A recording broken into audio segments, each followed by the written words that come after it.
And we are live. Good morning, good morning, good morning, David. Welcome, and thank you. Thank you so much for doing this interview. I've been really excited. Uh, I've foreseen this years ago, and I'm so grateful that it's happening. I'm so excited for people to meet David Collins as a human being, as a man. I've known you for going on 15 years. You're somebody that I really respect in terms of what you do and how you've helped people and how you are helping people right now. How what you've done with You Act. I'm really excited to tell people about that. But before we get there, uh, who is Good David morning. Collins? Good morning. Good Yeah, morning. I said good morning to you, didn't I? Yeah. I didn't respond. You didn't respond. I'm trying to get the online etiquette right in this Oh new world yeah, we live in.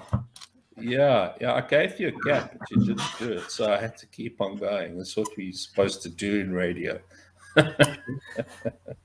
Okay. So how are you? How are you doing? I'm How's life good. treating you? I'm good. How's life treating me? I think life's treating me like it's treating everyone else. It's very unpredictable. It's changing all Yeah, the time. It's trying to live a normal life in this new world is quite difficult. yeah. My son's getting married next month. My other son got engaged, and my Yes, I saw nephew, that. Congratulations, Mazel yeah, Tov. and my nephew committed suicide at the end of August. So I heard it's like about that. it's yeah. So on the one hand, we've got lots of celebration, and on the other hand, we've got emotional family tragedy through mental health. So Yeah, I'm really pleased to be here today to try and just talk about things that are really difficult to talk about, I guess. yeah, yeah. Well, I suppose what you do and what you've been doing for the last few years really helps, but nothing can prepare you for what you're going through right now. Mm. You know, it's a terrible thing losing someone in the first place, and then losing them to suicide is I just can't imagine what that must be like. It's just never happened to me. So my sincere condolences. I've seen how you've been struggling with it and being honest about it. So thank you Well, for your I think authenticity. I, I mean I think the struggle is really with my sister and her husband because it Mm, was their son. I was the uncle, mm, um, and yeah, what I did notice is how it's impacted everyone. So when someone shares their story, listen, I've lost my child, how it impacts the other parents when they hear it. They think, oh my yeah. God, that must be terrible. They hear Mm, the tragedy and then all their emotions come up. And then when their yeah. emotions come up, it then impacts the environment for my sister and her husband. Yeah. And it's the same when you share a celebration. Oh, my son's Yeah. getting married. Oh, good. Oh, my yeah. But Yeah. but but what I'm trying to do with the coaching stuff is to equip the listener to be able to hear the story. So Yeah. the problem in the world is not with the person that's telling the story. The challenge is the world with the person that's listening to the story. Yeah. Because when someone's story gets heard, there's a Yeah.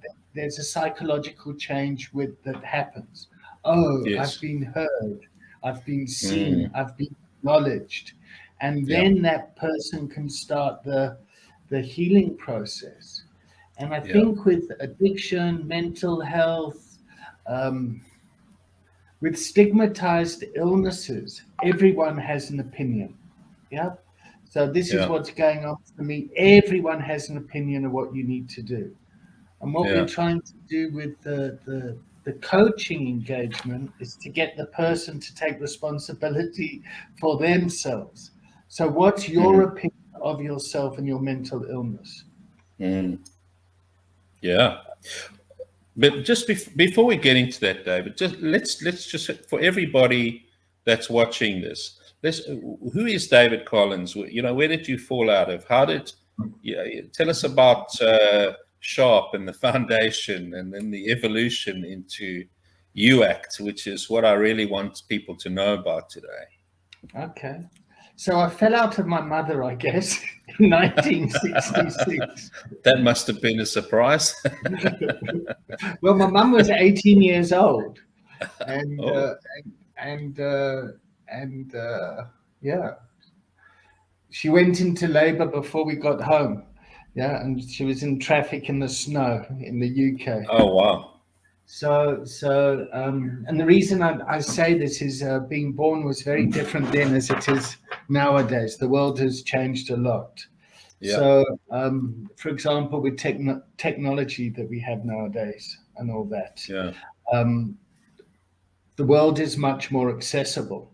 It's And, like it's much safer to be born. Yeah, with the uh, medical technology, yeah, maybe. maybe. Um, but that's a whole other different debate. Hmm. So just to put some context around my own personal story, born into an Hmm. alcoholic home. Yeah. So there's, Hmm. yeah, growing up Yeah. in that environment, I went down the Hmm. path of addiction, and my own personal recovery started kind of officially, for want of a better word, in 13th of November 96. Yeah. Okay. And I got very involved in the 12-step type approach of treatment or Hmm. of recovery, and that was going out and helping others. And I came to Johannesburg, and with some other people started a secondary care facility, which was called Sharp, self Okay. help self help addiction recovery program. And I took the name with from a place that, or we took the name from a place that I went to in London as an outpatient program when I got kicked out of a rehab in '93. Okay, Yeah. and the reason I say that is we didn't know what to do, so we kind of took what was there. This is what's available. This works. Let's take it. Yeah. So started Sharp, and then it took 7 years to get registered and to become a registered treatment facility that could provide treatment for substance use disorder, Yeah. which is now the medical term for addiction. Yeah. Okay. So that took 7 years. So we opened in 2001, and the UACT Trust was officially launched by Fluke on the 13th of November 2008. And how that started is I was working at JP Morgan at the time doing IT, Hmm. and as part of their CSI initiative, they needed to be seen as providing CSI investment, corporate social investing, Yeah. and they heard of what I did, and they said, David, listen, we're not sure what you do, but we want to give you 100,000 rand. Um, we need to do it for our CSI stuff. Yep, how are you going to spend it? And these are the hoops Mm. you need to jump through. So Vessel Shumain, who's Yeah. the head of compliance and governance there at the time, he Mm. became the main trustee, and we jumped through all the hoops to set up a Section 18A trust, yeah, Mm. which is a public benefit organization, Okay. and which basically means that corporate South Africa can make tax deductible Yeah. donations because you are there to serve the public. Okay. The downside of it was that it cost Yeah. 70,000 rand of the 100,000 to set up all the paperwork, which went to KPMG. So with my naivety of things, I go into things naively, and then afterwards you only find out, oh shit, well that was a bad idea. I didn't know about this, and I didn't know about that. Yeah. So since 2008, we're now where we now 2021. we've been putting together this trust that has has three objectives: to train people in recovery coaching, to empower them so they can make a difference, and provide treatment Mm. in their areas. So instead of taking money and trying to get people to get into recovery and Yeah. pay for treatment for them, rather spend the money on training people that show an interest in Brilliant. recovery and train them how they can turn their lived experience into an asset that can go and help in their community. Because recovery, the recovery coaching relationship is the most important thing. Yeah. Yeah. So in South Africa, we're a diverse country. We've got 11 Mm. official languages and 12 if you want to include sign It's language. challenging. Challenging. Yeah. Yeah. So the challenge is, how do we train people from diverse backgrounds, yep, Mm. and get their lived experience and turn that into an asset? Yeah. And um, in 2016 or 2014, I had the idea of cell phone rehab. Yeah. And then in Yes. 2016, we got workplace donated to us because we're a non-profit. And from that, Okay. we've been able to build an online school and community that has Hmm. now expanded into New Zealand, Australia, um, the Netherlands, the UK, and the US. And Yeah. now we've got something called Pocket Rehab. Yeah. Yes. Yes. I've seen it. And that's where we are today. Then COVID came along, and everyone went online. And now we find Yes. ourselves here, where how can we bring a culture of recovery to a world that has changed, that is in crisis, chaos, and conflict because of the pandemic?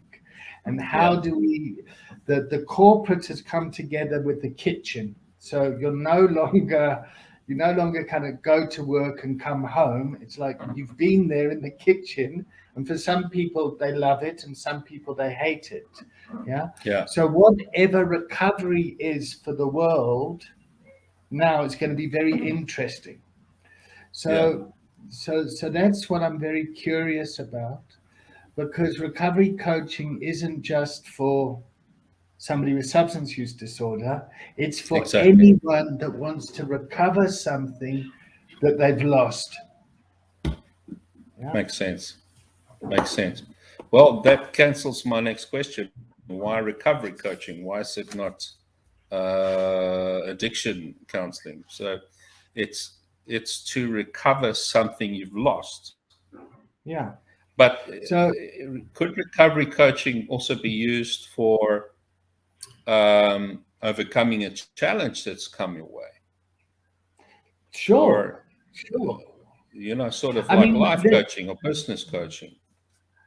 so the difference with life coaching, yeah, life Hmm. coaching kind of looks at you as an individual and how you are showing up in your life. Yeah. Yeah, yeah, Business coaching is about how you're showing up in your role within the business, and is it adding value to yourself and the business? And can you align your own personal meaning and purpose with yeah. the business's meaning and purpose? Yeah. Okay. And recovery coaching is the coaching conversation, which is around having a recovery coaching conversation around what is it that you're going to recover now. So you've been through a divorce. Yep. Mm. Should I Yeah, need to recover myself from that? Yep. yeah, I've been diagnosed with diabetes. I need to get recovery from that. Yeah. I yeah. need to get to have a conversation with someone which isn't therapeutic, Mm. that sits in the wellness continuum, in the space of wellness. Yeah. So you'd have a conversation with me where I would listen to you, where you're the expert of what recovery looks like for you. Mm. Yeah. So the lens that we look at the client in is they're Mm. in a space of wellness. Yeah. They're not in a Okay. space of pathology. Yeah.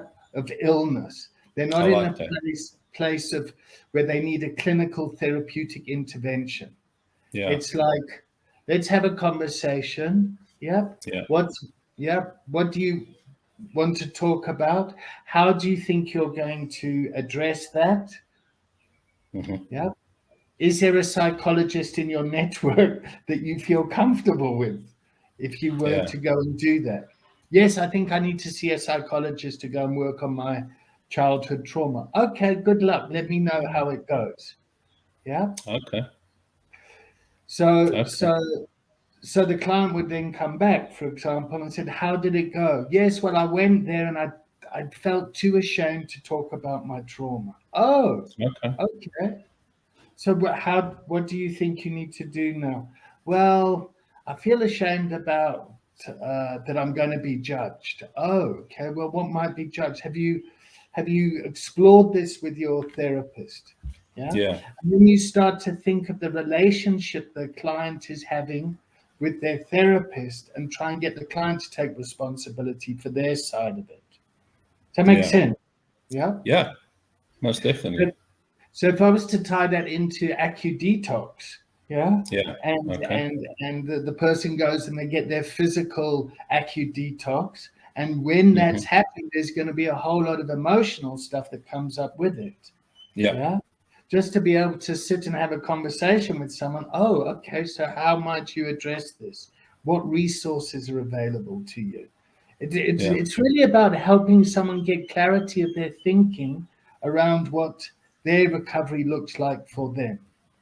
Yeah. I You see, suppose. once I start, Warren, I don't shut up. So Okay. So I suppose it's really being a good listener and hmm, and and empathizing with the person and connecting with them and yes, but and but but making them feel heard. Uh, but when you listen to them, it's in the context of coaching. mhm. It's not in the context of I've got a good doctor that's listening to me, or I've got a good Yeah. therapist that's listening, or I've got a good pastor that's listening to me. Yeah. It's I've got a coach that's listening to me. Yeah. Yeah. So you listen with coaching ears, and Hmm. the coaching ears wants the client to always forward the action and deepen the learning. So the coaching conversation is about getting someone to perform at their peak. A football coach coaches the football player to play football at the professional level. Does that Hmm. make sense? Yeah. So it's very goal orientated. Goal orientated.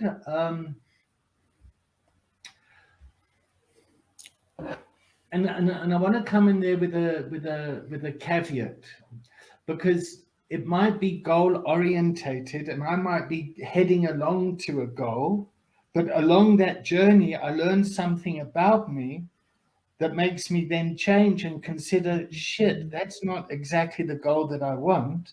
Let me adjust myself to the new goal that I want. So Uh-huh.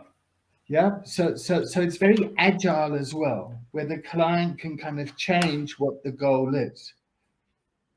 So so Exactly. to put I it in a, suppose. to put it in an addiction context, yeah, Okay. I'll have a gambler that wants to come and see me, and their goal is Yeah. controlled gambling.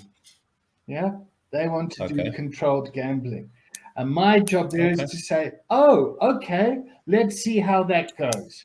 Yeah, in the back Okay. of my head, thinking, oh shit, this is going to end up, Exactly. but I keep that Yeah. quiet, and I Yeah. trust that the client is going to go and try some controlled gambling. Halfway Mhm. through the contracted sessions, yeah, or halfway through the intervention, the client might Yeah. say, you know what, I need to do complete abstinence. I need to stop gambling altogether. What I've realized is I gamble because I've got relationship problems and I'm avoiding going home at night. Yeah. And Mm. I actually just like going to the casino because I can check out of the world and not face my problems. So it's not Yeah. about winning or losing. It's about, oh, okay, what might you want to do then? Well, I'm going to stop going to the casinos. I'm going to attend those 12-step meetings and I'm going to work on my relationship. Yeah. Great. Well done. See you later. So that's a true story. That's a case study that I did in 2011. Okay. Yeah. So, David, for people who might be interested in doing recovery coaching, becoming a recovery coach, what would it entail? What's involved? So there are various levels, yeah, and Hmm. various types. So the entry level is a peer recovery specialist, yeah. So that's Okay. somebody that's got some lived experience, yeah, Hmm. and they engage with someone in a way that kind of signposts them to a solution. Yeah. So you want to stop, what you want to stop heroin, for example. Yeah. I know Yeah. there's a doctor down the road that can prescribe uh, methadone or Suboxone or something. Yep, go and see him. And I've been going to these meetings. Would you like to come to a meeting with me? It's very much like, this is what I did. Would you like to do it? Yeah, where you share Okay. your story. Yeah. Okay.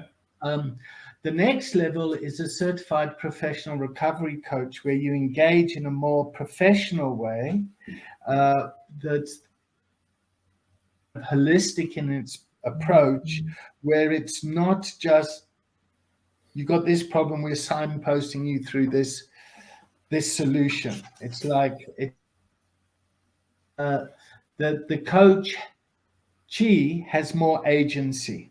Yeah, Okay. more agency is means they want to go for David. a second. Yeah, we're having sound issues. Yeah, you. Okay, Okay, I'm keep sorry. going. Keep going. No problem. All Um, right, and then after the certified professional recovery coach, you get the facilitators training, and then you get business coaching training, and okay. and the training path. Um, Lots of people want to go into coaching, yeah, Yeah. but not everyone can be a coach. So Yeah. so so I would, if anyone's interested, I would start at the kind of the entry level, Hmm. yeah, um, to become a peer recovery specialist. So my sister, for example, can use peer recovery specialist recovery coaching as a skill set for other mothers that have lost a son to suicide. Yeah. Yeah. Does that Got make you. sense? So Makes she sense. could, Makes sense to she me. yeah, cool. So she can sit down in that role and listen in a way that she can share parts of her story, which will be Hmm. beneficial in the coachee, the person that's vulnerable and grieving, into getting to a place of wellness, if you ever get well again after such a tragedy. So I think Yeah. what you need to do is be able to integrate it and learn how to live with a trauma that's going to be with you forever, but it's Yeah. not going to consume you. Yeah. You're not going to survive it. You're going to thrive in spite of it. Got you. Got you. So this UACT is a foundation. So it's a non-profit organization. It's a public No, benefit it's a public organization. benefit organization. My apologies. My apologies. No, well, So well the difference is it's meant for everyone. All yeah, it's meant for the public, and yeah. discrimination and mental health impacts everyone. So Yeah. it's not like we're an NGO where we're here to assist the poor. Yeah, Yeah. we're here to assist the public, the citizens of South Africa. Yeah, Yeah. that's Regardless of who like you are. everyone deserves recovery. Yeah, Sorry, I just got a bump in my leg. Carry on, I'm listening. yeah, How random. and yeah, and and I think one of the challenges is the stigma of the mental health kind of thinks that, like, rich people don't have tragedy. Yep. And poor Yeah. people are unhappy, when actually I find a lot of rich people are very unhappy. There are a lot of poor people that are very happy. Yeah. Yeah. and Yeah. the struggles of addiction are the same in those families, regardless of whether they're wealthy or poor. Yeah. Yeah. So a mother's worry about her son is the same, Hmm. regardless of whether your son went to private school or government school. Yes. Yeah. Yes. Regardless of the race of your child. All Yeah. right. Regardless of So, the language. so now let's talk about you have tiered pricing. So you help people in terms of access to the course. Mm. Am I right? Very much so. So it's $250 to get in. Yeah. Okay. And then 250 for another 250 for the next module, and then the next module and the next module. So it goes up to $1,000. Yeah. Okay. And that would be from a peer recovery specialist to a certified professional recovery coach to a systemic wellness practitioner to a certified business coach. And Okay. and because we're in South Africa, and Hmm. because of the exchange rate, we can offer a global best practice program at the fraction of the cost. Yeah. Hmm. So if we compare our training to the first world countries, we give a hell of a lot of value. We give the Yeah. theory and we give the practical experience. So Hmm. so yeah, but if we compare ourselves on global pricing, yeah, Hmm. we are way more affordable. And because we're Yes. more affordable, people then just kind of assume, oh well, that training must be crap. Yeah. There's a bias around, like, um, anything that comes from Africa, if I'm honest. Yeah, but it's not. It's actually CETA accredited. Am I right? Well, yeah, it's CETA accredited. No, SAQA. SACWA. Okay. But we're also internationally accredited, ISO 17024 compliant, which Oh, basically means International Standard of Operations compliant out of Sweden. Yeah? and okay. and our training's been audited and registered by a Dutch crowd called the International Coaching Register, and they came out and audited us and how we onboard students, how we test students, what the certification path is, what the actual qualification means, how do we monitor the hours, how do we assess people, how do we issue certificates, and the controls and policies and procedures in place, which is a pain in the ass to put together, Yeah. but it brings credibility to Yeah. the training at the end of it. But it doesn't actually help Yeah. the student, but it does Yeah. help the profession, and it helps Yeah. the clients that our coaches interact with. Yeah. Because there's a lot of unconscious incompetence out there. There's a lot of people Yeah. that think they're doing well, but don't Mm. realize that they're doing harm. Yeah. Yeah. And fuck, I've made some serious boo-boos. It's like I look back and I think, oh my God, I was so uninformed. Yeah. Yeah.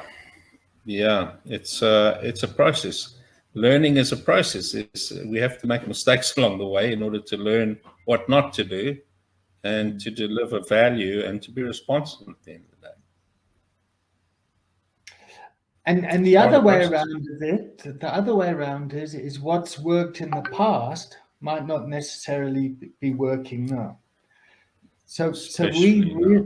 we really had to look at our program, yeah, at the clinic, yeah, and look at our Yeah, policies yeah, around, particularly around telephone use during the yeah, pandemic, yeah, because historically, you kind of people come in no contact with your family for the first couple of weeks and blah blah blah. yeah. But nowadays, like, I mean, if we think about it, the average person that comes into rehab has Mm, never been without a cell phone. yeah. Yeah, like people communicate this way. People are so Yeah. addicted to their cell phones. Jeez, tell me about it. Have you got a rehab program just for phones? Well, funny you should say that, but Yeah, we do have our Daniel Napier in New Zealand. He's got a program for men that just yeah, kind of want to kind of unplug and kind of really look at the way that cell phone addiction, porn addiction, workaholism is impacting. Yeah, is impacting men and families in general, and the suicide rates in New Zealand. So he's put a program together which we run on our platform, yeah, specific for men that are struggling yeah, with this. And then there's a sister program called the Wisdom of Women, which is for women that want to come together and uh, mm. Well, it's dopamine at the end of the day. exactly, exactly. People are getting their dopamine from phones. It's no difference. It's whether it's cocaine or sex or porn or gambling or cell phones. It's or the internet. It's dopamine that we're getting from these things, isn't that right? So what about when a mother is addicted to her child? Yeah, I've just been watching the story of Maradona and the Oh, relationship between him and his mother on Netflix. Oh man, it's tell me very about it. sad. Very sad. No, no, go watch it on Amazon Prime. I've just watched the first few episodes, but the relationship between him and his mom was very unhealthy. And the relationship, the codependency between him and his family and his father and his wife, uh, and how it ended, how he died in the end was just purely because of the codependency and the enabling that was happening with everybody around him that were feeding off of his talent and his personality and the money that he was bringing in as a professional. It's so sad how he died in the end. His life could have been saved if it had not been for the enablers around him who were trying to protect his image, this false reality of what everybody was feeding off of. It was such a sad story. Such a talented man, and he suffered needlessly for so long because of people's addiction to this fake reality that they were trying to uphold, and he was trying to uphold. You know, it's a very sad story, and it could have been prevented if he had the right environment. And I think people trying to come out of addiction, the hardest part is the environment that they go back to. So what you Is need it to safe? understand with addiction recovery is Hmm. it's not the person that's got the problem that's the problem. Yeah, The whole system is addicted. The whole yeah, system is living in a culture of addiction. The yeah, whole system has adjusted itself running yeah, around the person with the problem.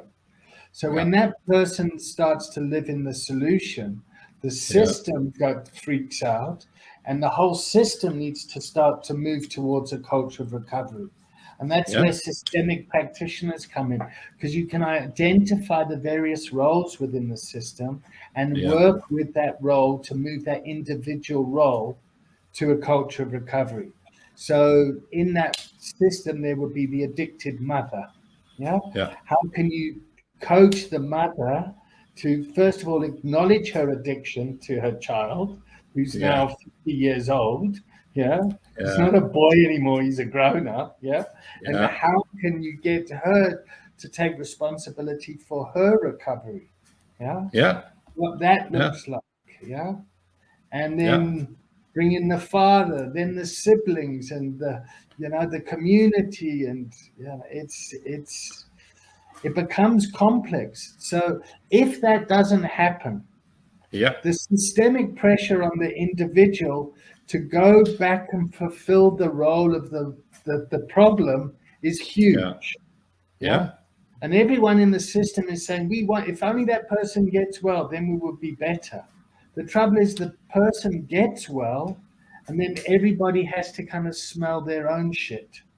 And Yeah. and Then that's and how we preferred you when you were using, but no, but everyone because they feels don't. always ashamed to admit that. But the Yeah. truth is, psychologically, you're able to orientate yourself around the familiar crisis. Yeah. So there's a sense of safety in the drama being the same. It's like, oh fuck, I hate this, but I know what we're going to get. Yeah. At least we know the role we played. Yeah. The familiar. Well, David, I was just discussing before we did this short little interview with you, if you would come back and teach a masterclass for our practitioners, just a 1 hour Would love to. introduction.